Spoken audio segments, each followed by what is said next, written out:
اعوذ باللہ من الشیطان الرجیم بسم اللہ الرحمن الرحیم یا ایھا الذین آمنوا ادخلوا فی السلم کافۃ ولا تتبعوا خطوات الشیطان انہ لکم عدو مبین۔ اے لوگو جو ایمان لائے ہو، تم اسلام میں پورے کے پورے داخل ہو جاؤ اور شیطان کے قدموں کی پیروی نہ کرو، بے شک وہ تمہارا کھلا دشمن ہے۔ میرے پیارو، سورہ بقرہ کی آیت نمبر 208 یہ اس سلسلہ کلام کی جس میں اللہ سبحانہ و تعالیٰ یا ایھا الذین آمنوا کہہ کر ایمان والوں سے مخاطب ہیں، یہ اس سلسلے کی چھٹی آیت ہے۔ میرے پیارو، اللہ سبحانہ و تعالیٰ نے اس آیت مبارکہ میں ایمان لانے والوں کے سامنے اس بات کو رکھا ہے کہ اگر تم نے لا الہ الا اللہ کا اقرار کر لیا ہے اور جناب محمد الرسول اللہ صلی اللہ علیہ وآلہ وسلم کی رسالت کی گواہی دے دی ہے، تو پھر سابق تمام عقیدے، تمام افعال، تمام رسوم و رواج، تمام بندھن، ان سب سے تم آزاد ہو کر ایک نئے مذہب میں داخل ہو چکے ہو، جو مذہب آسمانی ہے، اور اس میں تم اگر گو مگو کی کیفیت میں رہو گے تو پھر نہ تمہارا اسلام لانا قابل اعتماد ٹھہرے گا، اور جہاں سے تم آئے ہو نہ وہاں تمہاری کچھ قدر ہوگی۔ میرے پیارو، اللہ سبحانہ و تعالیٰ نے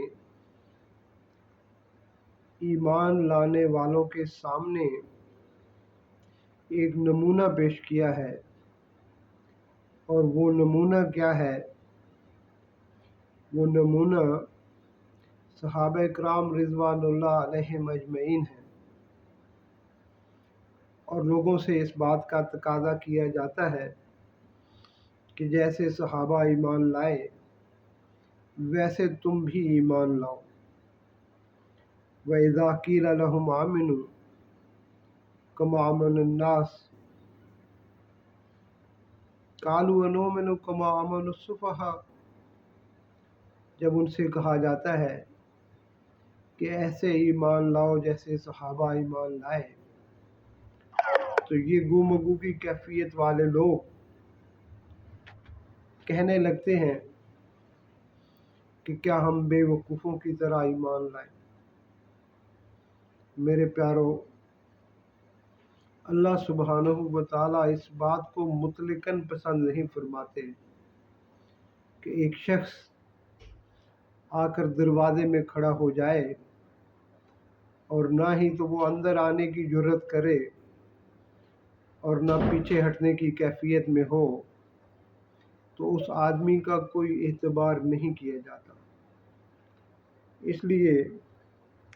اللہ سبحانہ و تعالیٰ ایمان والوں سے اس بات کا تقاضا کرتے ہیں کہ وہ اپنی زندگی کے تمام شعبوں میں ایمان کے تقاضوں کو پورا کریں۔ میرے پیارو، آج کتنی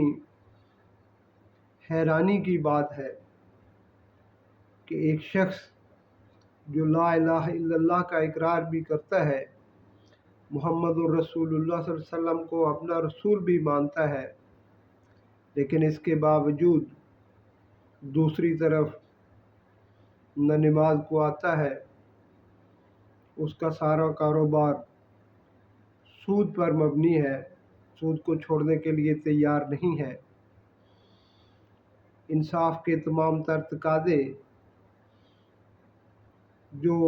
قرآن و حدیث کے مطابق ہونے چاہیے تھے وہ سارے کے سارے غیروں کے اصولوں پر مبنی ہوں، اور پھر بھی یہ کہے کہ میں مسلمان ہوں، تو میرے پیارو یہ بہت بڑی تعجب کی بات ہے۔ تجارت اور لین دین کے طریقے ہوں، اس میں اسلام کو پیش نظر نہ رکھے۔ آج کوئی چیز جو آپ بازار سے خریدنے جائیں آپ کو خالص نہیں ملتی۔ جناب رسول صلی اللہ علیہ وسلم فرما رہے ہیں کہ من غش فلیس منا، جس نے ملاوٹ کی وہ ہم میں سے ہے نہیں۔ تو میرے پیارو،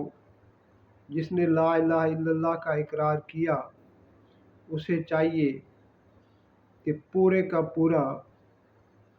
اپنے اوپر اسلام کو نافذ کرے، اور ان تمام امور میں جن میں اللہ اور اس کے رسول صلی اللہ علیہ وسلم نے اس کی رہنمائی فرمائی ہے اس کے مطابق زندگی گزارے۔ اللہ سبحانہ و تعالی ہمیں اس آیت مبارکہ کے مطابق اپنی زندگیوں کو ڈھالنے کی توفیق عطا فرمائے۔ آمین آمین آمین۔